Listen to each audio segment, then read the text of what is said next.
The worst part wasn't seeing the headlights disappear. It was realizing they were still there. I was already on the off-ramp by then, hands tight on the wheel, phone glowing in the mount like a little square flashlight in my face. Google Maps had just sent me off the interstate for what it called faster traffic, which made no sense because there basically wasn't any traffic.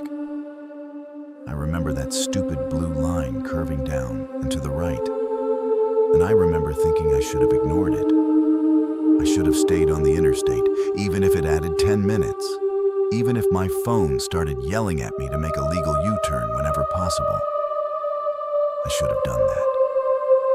Instead, I took the exit, and the car that had been behind me the last several miles followed me down. Then, halfway down the ramp, its headlights cut out. Not dimmed, not like it hit a bump or dipped behind me. Just gone. But I could still hear the engine. Close, way too close. That sound was what did it. Not loud, not dramatic, just that low, steady engine noise behind my car in the dark, like somebody had decided they didn't need to see me anymore because they already had me exactly where they wanted me. I kept checking the rear view, even though there was nothing there now except black glass and my own eyes looking too wide. And I knew, right then, that taking that exit had been a mistake I might not get to correct. I was driving back from Flagstaff to Phoenix after seeing a couple of friends from college. Nothing unusual. We'd gone out for food, stayed too long, did that thing where everybody says they're leaving, and then nobody leaves for another 40 minutes because somebody keeps starting a new story. I should have stayed the night, honestly. One of them even told me I could crash on the couch. But I had an early shift the next morning, and I already felt bad for switching with somebody the week before. So I told myself I'd be fine. It was just a drive. People do that drive all the time. I hate driving alone at night. I need to say that up front because it explains a lot of my decisions, including some of the dumb ones. I'm not one of those people who like a long night drive. I don't find it peaceful. I don't enjoy open road stuff.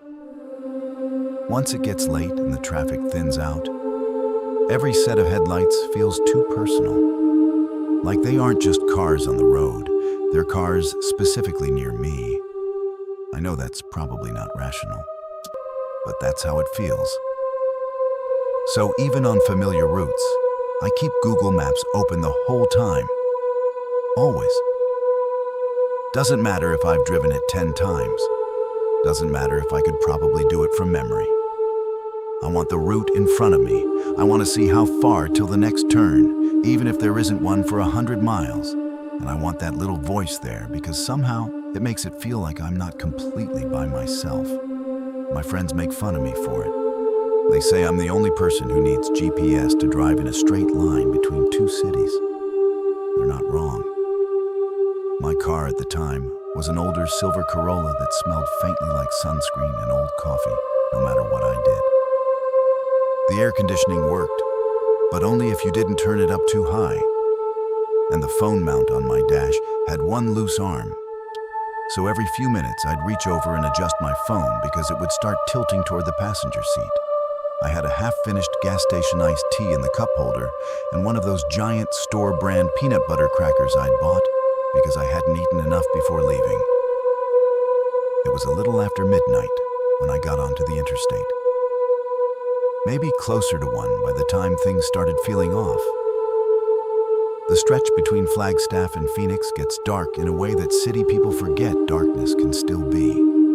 Once the other cars spread out, there's just the road, your own headlights, and the reflective signs. And then empty land swallowing everything beyond that. No houses, no strip malls, no constant glow from neighborhoods. Just black open space on either side, and the kind of quiet you only really notice when your music is low. First, I kept my music low. I always do when I'm nervous, which kind of defeats the point of music, but whatever. At first, it was a normal drive. A few cars passed me, a few semis.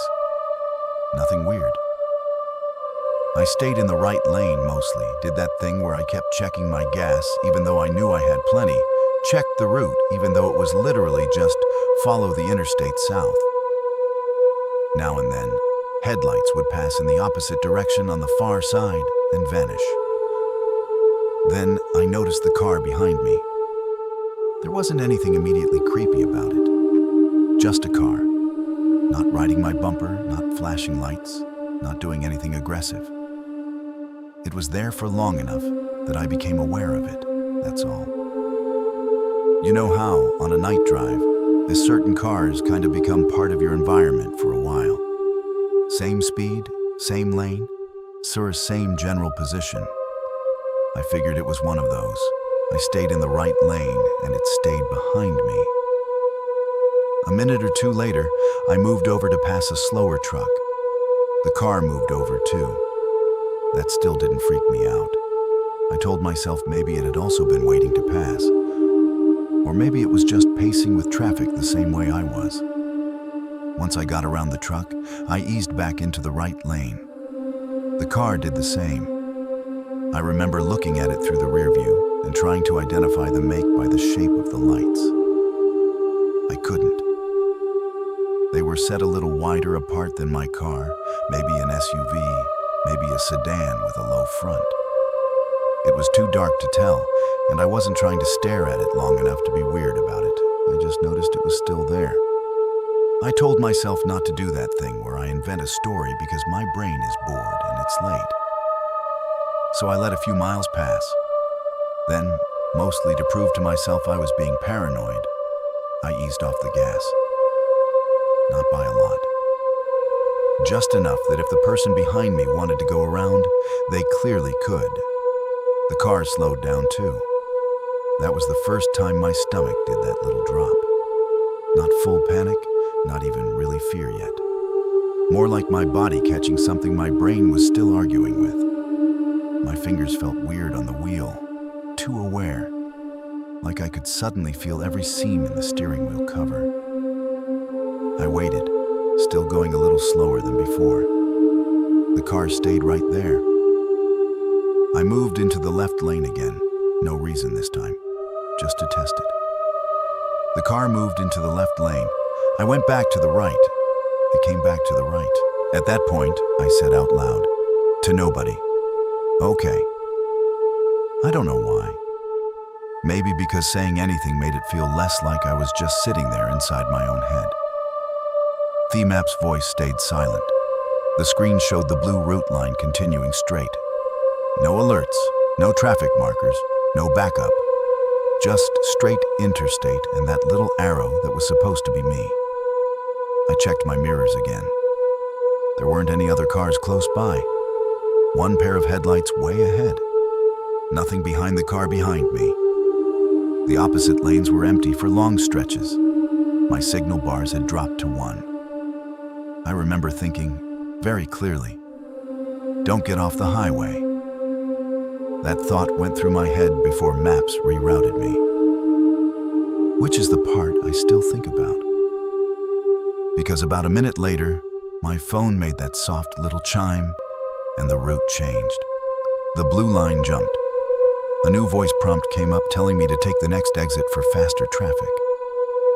I stared at it like it had made a joke in bad taste. Faster traffic where? There was nothing on the road. I could see ahead for a long distance, and it was just empty lanes and dark.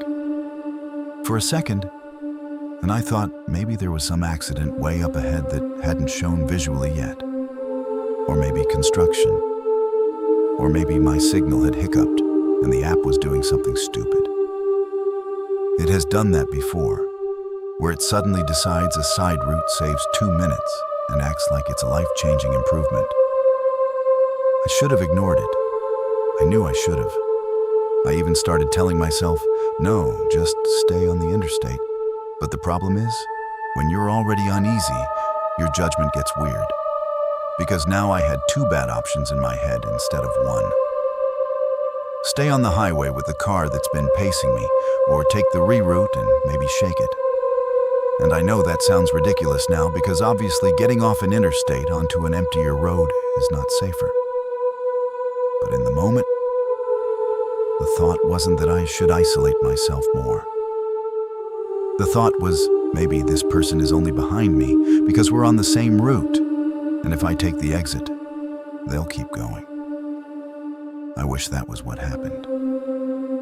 I signaled and moved onto the off-ramp. The car behind me signaled right after I did. That was the moment when it stopped being a maybe. I didn't take my foot all the way off the gas because I didn't want to slow more than I had to. The ramp curved down through that dead desert dark where your headlights feel too small for the space around them. There was a traffic light at the bottom somewhere ahead. I could see the faint red of it in the distance. Then the headlights behind me went out. Everything inside me went cold and hot at the same time. My hands started slipping, and my palms had suddenly gotten damp. I gripped the wheel harder, and it made it worse. I looked in the mirror and saw nothing. But I could hear the engine, still close. Close enough that if I hit the brakes, they'd hit me. Or that was what I thought. I don't know if that's true. I just know the sound didn't fall back. And because the headlights were gone, I couldn't judge distance anymore. My whole brain started scrambling. I remember my breathing got shallow. My mouth felt dry. I flicked my eyes to the phone, to the mirror, to the road, back to the mirror. As if I looked enough, maybe the lights would come back and it'd all be some electrical thing. But they didn't. I said, "No, no, no," under my breath, like that was useful. The ramp ended at a red light. That part is burned into me because I had maybe 2 seconds to decide whether I was really going to do it. The cross street looked mostly empty. One car is way down to the left, a truck farther right. Not close enough to hit me if I went. The light was red. Solid red. I didn't stop. I hit the gas so hard my car made that strained sound it always made when I pushed it. I shot through the intersection, tires humming loudly on the turn, and cut toward the brighter road ahead, where I could see more lights and actual moving cars. One I wasn't even thinking in a full sentence at that point. Just go where other people are. Go where other people are. I checked the mirror. For 1 second, I saw headlights again, farther back now, flicking on as the other car reached the light. Then it didn't come through. It stayed there, or turned, or stopped. I don't know. I just know it wasn't behind me anymore once I hit the busier road. My whole body started shaking after that. Not during. During that time, I was too busy doing things. But once I realized the car wasn't on me anymore, my legs went weak in a way that should not happen while you're still driving. I had to keep flexing my feet at the pedals because they felt numb. I took the first well-lit gas station I saw, pulled in under the brightest canopy I could find, and parked right by the store windows. There were 2 guys in work shirts inside buying energy drinks, and a woman by the coffee station with a baby on her hip. And I almost cried just from seeing normal people under fluorescent lights. I stayed in the locked car for maybe a minute before getting out because I needed to make sure I wasn't imagining every set of headlights that turned in. When I finally went inside, the cold air hit me, and I realized my shirt was damp down the back. The guy at the register asked if I was okay, and I gave him the most useless answer possible, which was, "I think so." I bought a bottle of water I didn't need, so I had a reason to stand there longer. I texted my friend from Flagstaff first because they were still awake. I typed, "Some car followed me off the interstate and turned off its lights," and then deleted it because it sounded crazy, and then typed it again and sent it. She called right away. I didn't want to say it out loud inside the store. So I went back to the car, locked the door, and talked to her with the gas station lights reflecting off the windshield. She kept asking if I got the plate, what kind of car it was, and anything useful. I had almost nothing. White, maybe, or silver. Not a truck, I didn't think. Maybe an SUV, maybe not. I couldn't even say for sure how many people were in it, because all I ever really saw were headlights until the second I didn't. The dumbest part is that I checked maps while I was sitting there. I wanted some explanation for the exit. Some proof that there had been a slowdown or a closure or anything that made the reroute make sense.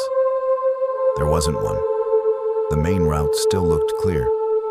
It had shaved off, I don't know, that maybe 3 minutes on paper if I stayed on the side road for a while before rejoining. That was it. Just one of those pointless app decisions that only look smart because it happens on a screen. I turned rerouting off after that. I also sent my live location to my friend for the rest of the drive home, which is something I should have been doing anyway. She stayed on the phone with me most of the way back. Every time a car got behind me for more than a minute, my shoulders would tense so hard my neck would hurt. I kept switching lanes to test them, and every normal driver who simply passed me felt like a gift. When I got home, I sat in my parked car for a while with the engine ticking as it cooled down. It was that weird time of night when apartment complexes look dead from outside, like every window has decided not to get involved. I checked the back seat before I went upstairs, which I'd never done before in my life outside of movies. Then I felt stupid for doing it. Then I didn't, because I was too wound up to care if I seemed stupid. For a few weeks after that, I avoided that drive if I could. If I had to do it, I would have left earlier. If I couldn't leave earlier, I made sure somebody knew exactly when I should arrive. I kept maps open even on roads I could drive blindfolded, and anytime it suggested a random faster route, I ignored it. I started noticing how many exits on that interstate go down into these dark little pockets, with nothing around them but frontage roads and scrub, and the occasional closed business. Places where if somebody wanted you off the main road, all they'd really need was patience. That's the part I still can't shake. Not that someone followed me, because weird drivers exist, and maybe this was one of them. It's that they didn't do anything while there were other cars around, while there were headlights, while we were still on an open interstate. They stayed back. They matched me. They waited. I still keep Google Maps open on that drive, even now, even in daylight, even though I know every mile of it. And if a car sits behind me too long, I don't care if I look insane. I stay where there are other cars and lights and cameras and places with people inside. Because I still don't know who was behind me that night, or why they waited until I took that empty exit to switch off their lights and come in close.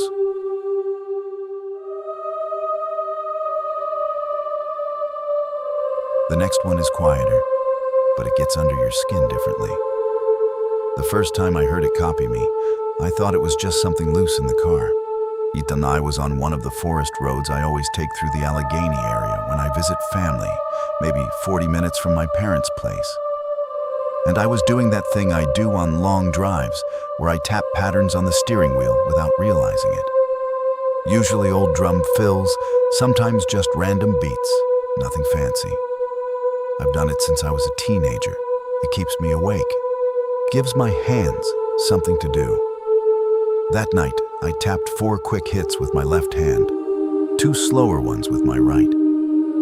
A second later, I heard the same pattern come back. Not from the radio, not from inside the dash, from somewhere outside the car. Soft, offbeat by just enough that it sounded like an imitation. I stopped tapping immediately and turned the radio all the way down until all I could hear was the engine and the tires humming over the road. The forest on both sides looked like one solid wall in the dark, black on black, tree line against skyline. And I remember not looking in the mirror right away because I had this stupid, childish feeling that if I looked too fast, I'd see something already too close. I've driven those roads for years, late Early, rain, snow, doesn't matter. I'm comfortable alone in a car in a way I'm probably not comfortable anywhere else. So if I tell you that by the time I got to the next fork, I was counting my breaths without meaning to, understand that it took a while to get there. And the reason it got there is that whatever had been behind me for the last few miles never once let me see it directly. My family is outside Pittsburgh, but my grandparents used to live farther north. And ever since I was old enough to drive, I've preferred cutting through the back roads near Allegheny National Forest instead of taking the bigger highways the whole way. It's slower on paper, sure, but I like it better. Less traffic, less nonsense. No giant trucks blowing past you.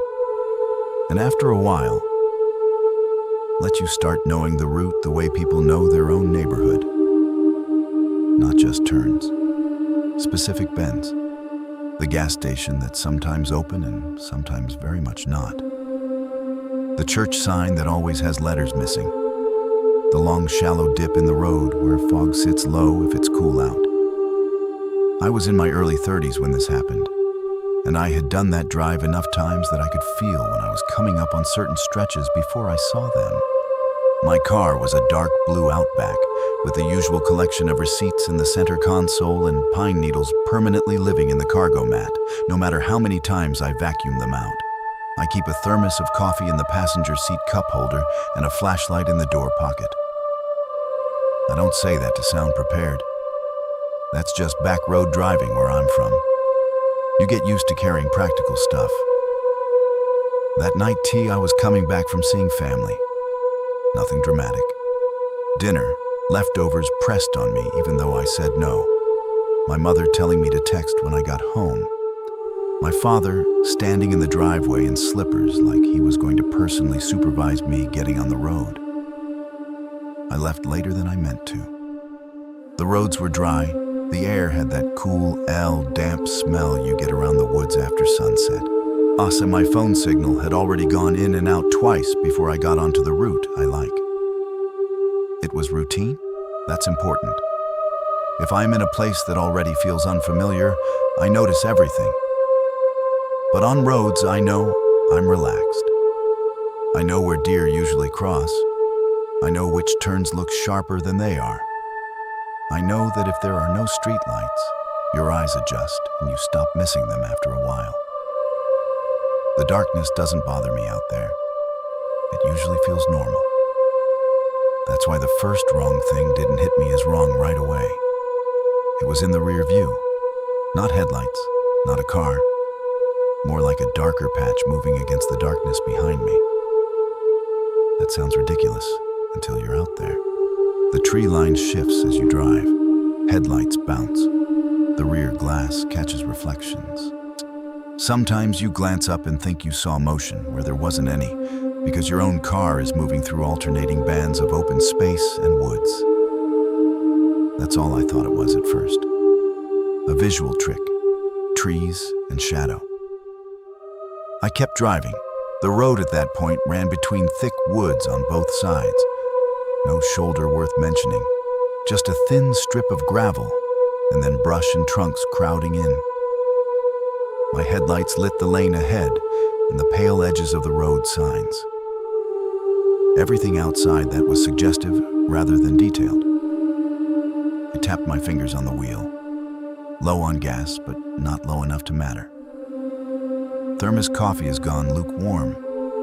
Radio playing so softly that it was mostly static and voices. I checked the mirror again. The dark patch was still there. Not closer, not farther. Just there. Fixed in about the same place relative to me, like something was following at a distance that didn't change. I told myself it could be a spot on the glass. That was my next explanation. Rear window needed cleaning, maybe. I reached up at a straight stretch and adjusted the mirror a little.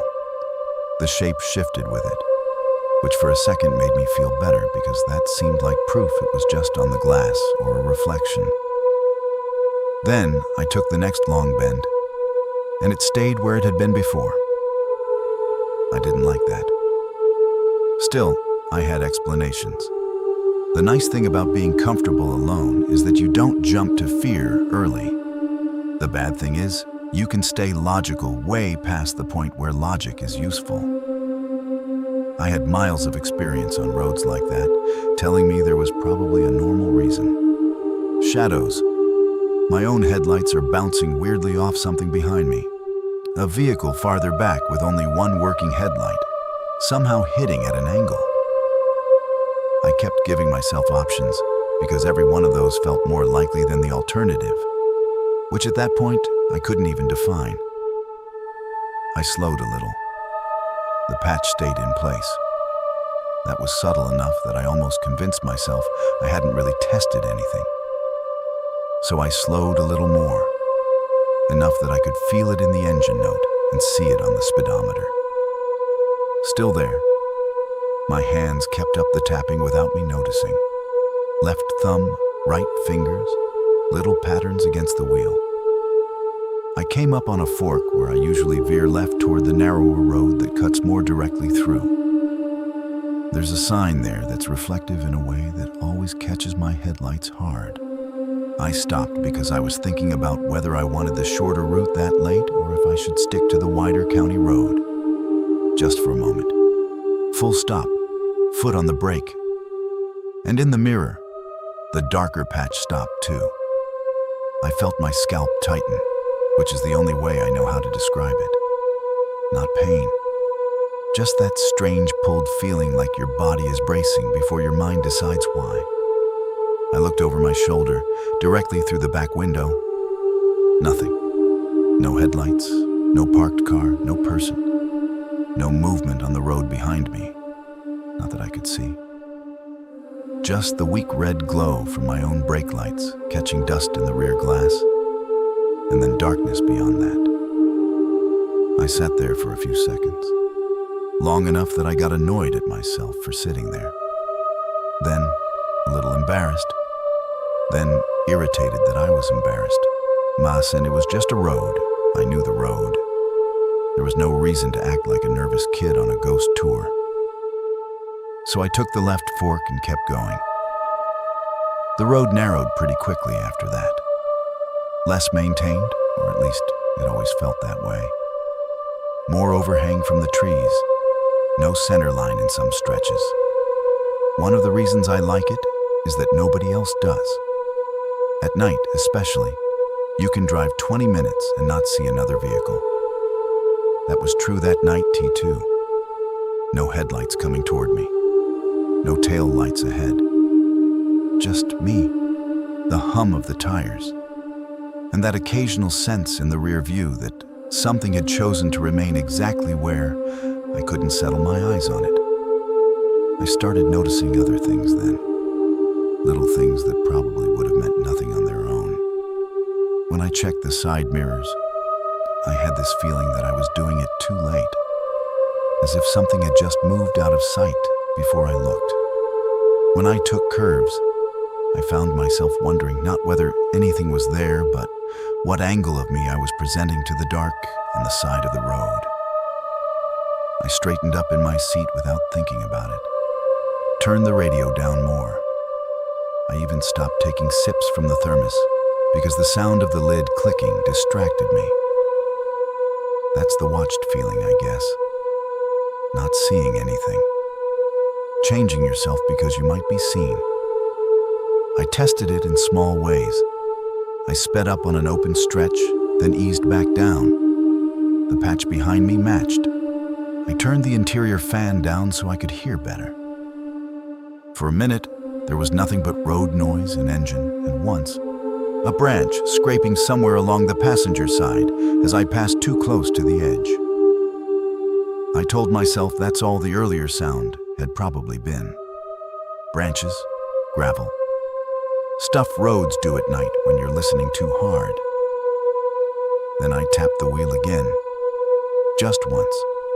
Just a little 3-hit pattern with my fingertips. 1 second later, from outside and behind me, I heard it back. Tap, tap, tap. Not loud. Not metal exactly. More like knuckles on something hollow and light, maybe the outside of the car, maybe not even the car. But it matched the spacing. That was the part I couldn't push aside. I laughed once, just out of nerves, and it came out flat and ugly in the quiet. Then I tried to explain even that. Loose gear in the back, something swinging from the rear hitch, an echo somehow, though I knew that didn't make much sense out there. I even glanced at the passenger seat, like maybe my phone or thermos had shifted and was knocking in time. Everything was still. I didn't tap again for a while. When I did, it was accidental. My fingers hit the wheel at a stop sign twice, absent-mindedly. Then 2 softer hits came back from outside, trailing mine. At that point, I hit the door locks, even though they were already locked. I just needed the sound of the mechanism, needed to hear the car say yes, sealed, as if that changed anything. I also stopped looking too long in any one mirror. I was checking them constantly, but in short glances, because the longer I looked, the less I trusted what I was seeing. The dark patch in the rear view was there, then not there, then maybe there again. Never enough to call a person, never enough to call nothing. Got to a stretch where the woods opened on one side for maybe 50 yards. There used to be an old pull-off there for logging equipment, mostly gravel and weeds now. I thought about stopping. Not because I wanted to get out, obviously. Just because I had the idea that if I stopped in an open place and let whatever this was either pass or reveal itself, I could break whatever rhythm had built up. But then I thought about turning my car into a stationary target in a place with no signal and no other traffic, and immediately decided that was dumb. So I kept going. I remember the smell in the car around then. Not anything weird. Just stale coffee, warm plastic from the dashboard. The faint, clean scent from the little cardboard air freshener clipped to a vent. I remember that because my body was suddenly hyper-aware of everything inside the car, as if I cataloged enough normal details. Maybe I could force the whole situation back into normal.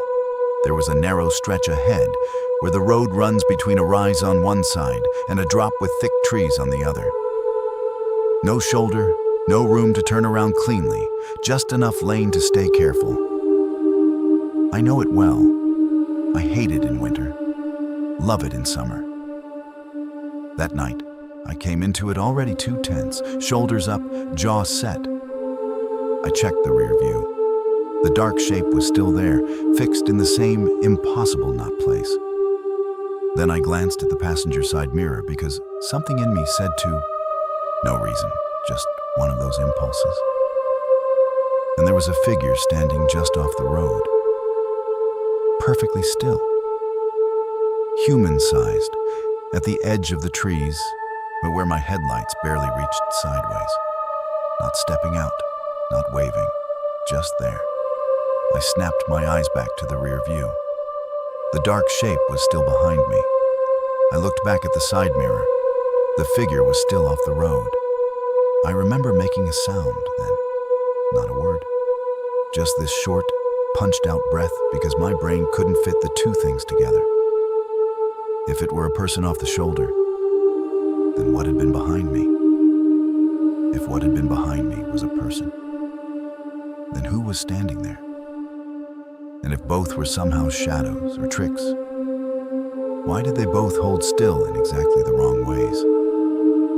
I turned my head to look directly out the passenger window. Nothing.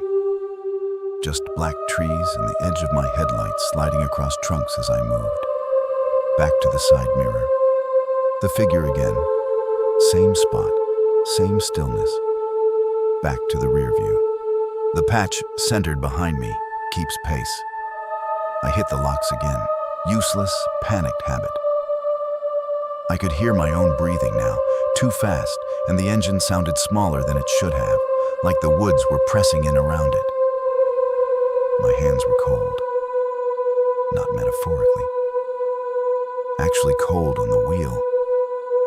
There was a wider patch ahead, barely more than a muddy turnout. I pulled into it hard enough that gravel spat under the tires, put the car in park, and kept my foot on the brake anyway, like I didn't trust the transmission to help. I left the engine running, left the headlights on full beam, aimed straight down the road, doors locked, windows up. I told myself I was not getting out under any circumstances. I looked in the rear view. Nothing there now but road. I looked at the passenger mirror. Trees, empty shoulder, and I looked directly out every window I could without moving too much. Nothing. But I didn't leave. People always say if something scares you and then seems to vanish, that's the moment relief hits. That wasn't what this felt like. This felt like a stage being reset. Like whatever had been staying just outside my direct line of sight had realized it didn't need to move with me anymore because I had stopped.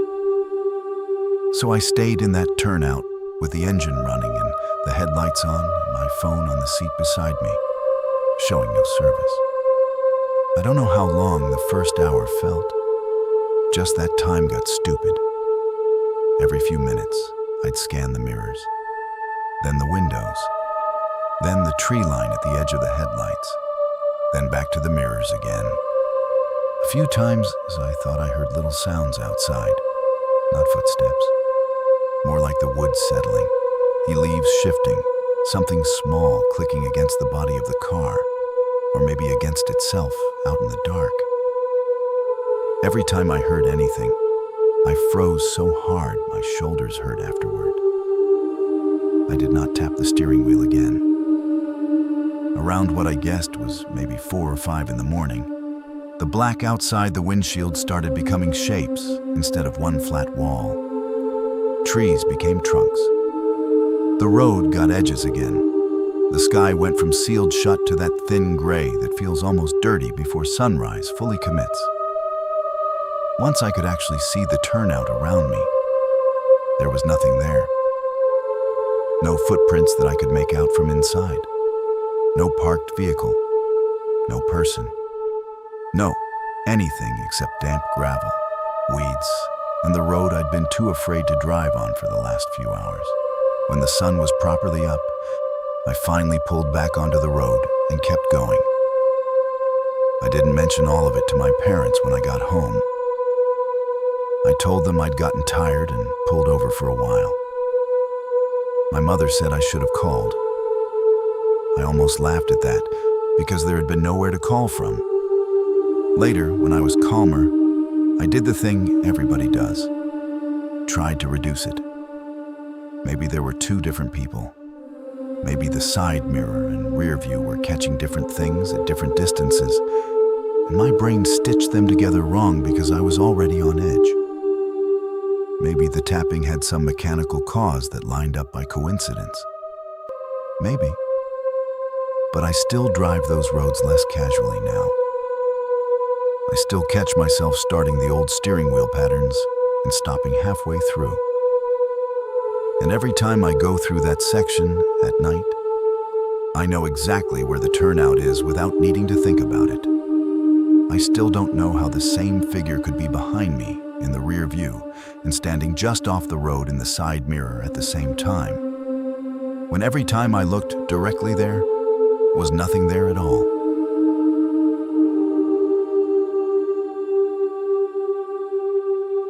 The last one is the one that makes every late night stop feel different afterward. I was already back in my car with the doors locked when I realized the exit was closing. Not dramatically. That was the part that got me. Nobody gunned an engine. Nobody jumped out waving anything. There was no movie moment where a guy stepped under a light and made his intentions obvious.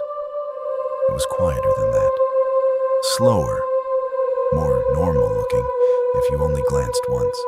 Then I just put the car in drive and started rolling toward the highway from this little gas station out in the Nevada desert. One of those places that seems to exist mostly because the road needed something there. A truck that had been parked off to one side turned its headlights on.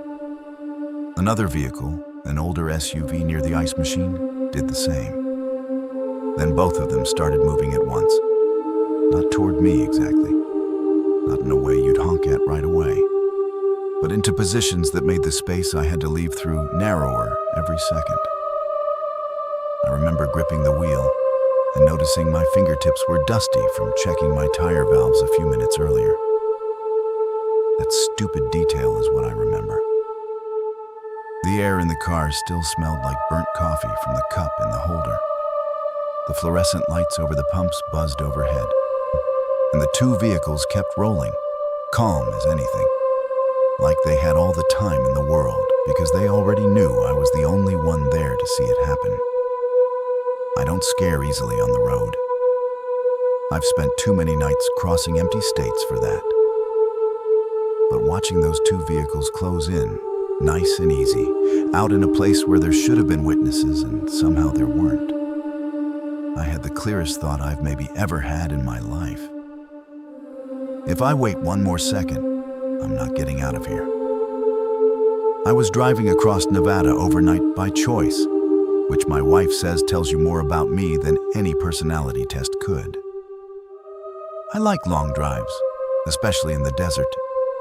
I like the empty miles, the radio fading in and out, the way towns appear like stage sets and then vanish behind you. If I have the option between daytime traffic and nighttime open road, I'll take the open road almost every time. I was in my 40s when this happened, and I'd done enough road travel for work and family stuff that I had habits I didn't even think about anymore. One of them is checking my tire pressure at every stop. Doesn't matter if the tires are brand new. Doesn't matter if I only drove 100 miles since the last one. I check them, always. I keep a little digital gauge in the center console and a decent portable inflator in the trunk. Years ago, I had a tire go soft in the middle of nowhere and spent too long learning an avoidable lesson. Since then, every stop, every time. That night, I was headed east after a couple of days of driving through different parts of the state, taking my time. Not a rushed trip. I had a cooler in the back with bottled water and bad sandwiches, a paper map folded into the seat pocket, even though my phone worked fine, and a sweatshirt on the passenger seat because desert nights turn colder than people expect. The highway outside Ely at night is one of those roads that can make you feel either wonderfully free or very aware of how breakable you are, depending on your mood. There are long stretches where the headlights feel like they only belong to you because there is nothing else moving anywhere. I needed gas and coffee, and I wanted to check the tires. So when I saw the station up ahead with the lit sign and pump still on, I took it without much thought. From the road, it looked normal enough. Single low building, 2 pump islands under a canopy, open desert stretching away on all sides. A couple of vehicles were parked around the lot. Quiet, but late night, rural quiet. Not immediately wrong quiet. The kind of place where you assume whoever's there is inside using the restroom or buying cigarettes. I pulled in near the air machine because that was convenient for the tires, killed the engine, and sat a second listening to the tick of the cooling hood and the wind moving somewhere beyond the lights. The desert has its own sound at night. Not silence exactly.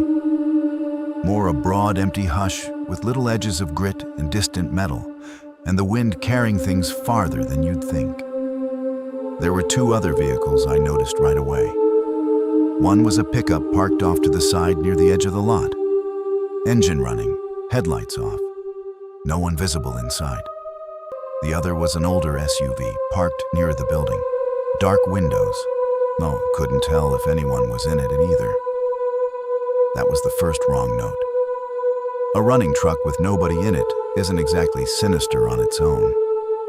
I figured the driver was inside paying, or in the restroom, or maybe using one of the slot machines if the place had them. Remote stations get all kinds of little weird habits around them. People leave doors unlocked, engines idling, whatever. So I took my gauge out and crouched by the front tire. The concrete was still holding some heat from the day, I could smell hot rubber and dust, and that faint, oily tang gas stations always have, even in clean ones. The tire read a little low, which didn't surprise me with the temperature shift. I checked the second one, then the third. I remember kneeling by the rear passenger side and glancing under my car at the lot beyond. And I'm seeing the truck still idling where it had been, exhaust barely visible in the light. No movement anywhere. I stood up and stretched my back, looked toward the store windows, and still didn't see anyone. That was enough to make me pay attention, but not enough to get me gone. Not yet.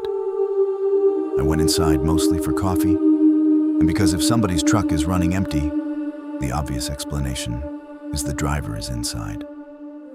The bell over the door gave a weak little jingle when I opened it. Warm, stale air hit me, heavy with old fryer grease, powdered creamer, and that burnt coffee smell that settles into a place after midnight and never really leaves. The store was empty. I mean, empty. No clerk behind the register, no customers in the aisles. No one is in the back corner by the coolers. The register screen was on. A radio somewhere was playing quietly, some country song with more static than music. One fluorescent tube near the drink machine was flickering hard enough to make the room feel like it was breathing.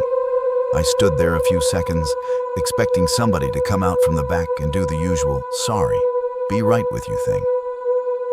Nobody did. I said, "Hello?" Nothing. I walked as far as the coffee station, more because I didn't want to seem jumpy to whoever might appear than because I still wanted coffee. I poured a cup, mostly to give my hands something to do. The coffee smelled bitter enough to strip paint.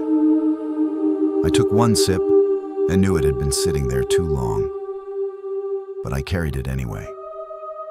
Behind the counter, there was a closed door, one of those plain storage room doors with chipped paint around the handle. That's where I heard the voices, on low, controlled. Not loud enough to make out words, just the shape of conversation. Two people, maybe. Possibly more. Men, I thought, but I wouldn't swear to it. What caught my attention wasn't that there were voices. It was the second time I took a couple of steps closer, and they stopped. Not faded out, stopped. The kind of stop that says the people on the other side were listening now too. I stood there with that bad coffee in my hand and looked at the door.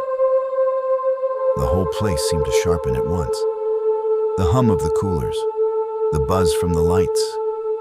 My own swallow sounds too loud in my throat. I remember setting the coffee down on a shelf because suddenly I didn't want anything in my hands if somebody came through that door. A totally normal explanation still existed. Clerk taking inventory with somebody. Delivery guy. Mechanics talking. They hear a customer. They pause. Fine. But normal explanations don't usually make the skin on the back of your neck tighten. I said, "Hey, is anyone up front?" Nothing. Not even another murmur. I stepped closer, enough that I could have knocked if I wanted to. I didn't. Instead, I waited. Maybe 3 seconds. Maybe 5. Still nothing. That was when I decided coffee was optional. I walked back toward the front, slower than I wanted to because something is embarrassing about leaving a place too fast when you can't prove anything is wrong. The bell over the door jingled again when I went out, and the cold desert air felt so clean it was almost shocking after the store. I took maybe 4 steps before I noticed the SUV had moved. Not much. That was what made it worse. If it had relocated across the lot, I'd have clocked it immediately. Instead, it had just shifted position enough that now it was angled more toward the exit lane to the highway than it had been before. Small change. Easy to miss. Easy to explain, too. Somebody inside is adjusting where they parked. Except I still hadn't seen anybody. The truck was still idling, I stood beside my car and looked around the lot more carefully then. The building, the windows, the gap between the pumps, the dark beyond the halo of lights. Nothing. No clerk is coming out with trash. No customer from a restroom. No driver returning to the running pickup with a soda in one hand. Just those two vehicles, the open store and me. That's the thing about exposed places. People think public means safe, but the public only helps if actual people are acting like the place is public. And if the lights are on and the doors are open and nobody is really there for you, it does the opposite. It makes you stand out. I got back in my car, locked the doors, and felt better immediately. Just that fast. That was the false relief. The part where I thought, okay, that's weird. Maybe even very weird. But weird doesn't have to become my problem. I don't need to solve why the clerk is missing, or what the voices were, or why the truck driver left his engine running. I can just leave. The smartest thing in the world is to leave. 5 minutes from now, this place will be in my mirror, and I'll be back on the highway laughing at myself for being suspicious of every shabby gas station on a desert road. I even started to settle. Seatbelt on, mirrors checked, car in reverse. Nice, easy turn toward the lot exit. Around I remember seeing my tire gauge on the console and thinking, at least I checked the tires. Then, as I pulled forward, the pickup's headlights came on. I stopped for half a second, mostly instinct. Then the SUV's headlights came on too. Both engines were running now, or had been running, and I just heard them clearly at the same time. And both vehicles began to roll. Again, not fast. That's important. If they'd lurched at me, I would have hit the gas instantly. But they moved with this deliberation. The slow confidence that gave my brain room to keep trying to excuse it. Maybe they were both leaving too. Maybe they were just turning around. Maybe I was about to embarrass myself by reacting to nothing. But they weren't heading for the pumps. They weren't taking wide arcs. They were each taking one side of the only clear path from the station lot to the road, making the gap narrower as they came. I felt my chest get tight, not pain, or like my body had cinched something down around my ribs. My mouth went dry. I put my foot from brake to gas and back to brake without actually committing because I was still, stupidly, waiting for the normal version of events to reveal itself. It didn't. The truck angled in from my left, the SUV from my right. Both slow, both controlled. Closing. I looked toward the store one last time, hoping for something absurdly simple. Like a clerk stepping out waving at them to move. Somebody yelling any sign this was ordinary, and I was the problem. The front windows showed only bright, empty aisles. That snapped it into place for me. I gripped the wheel hard enough that the leather pressed into my palms and aimed for the middle of the gap before it closed completely. There was still room, but not much. And if I hesitated any longer, there wasn't going to be. I hit the gas. My car jumped forward. The truck on the left accelerated too, not enough to hit me broadside right there, just enough that I knew I had guessed right about what was happening. The SUV edged in farther from the other side. The space between them shrank. I could hear gravel spitting under my tires and my engine whining louder than I liked. My coffee cup tipped in the holder and dumped burnt coffee across the console, and that smell filled the car all at once. I didn't brake. The truck's front corner looked huge in my windshield for 1 second, mixed close enough that I saw a streak of rust above the bumper.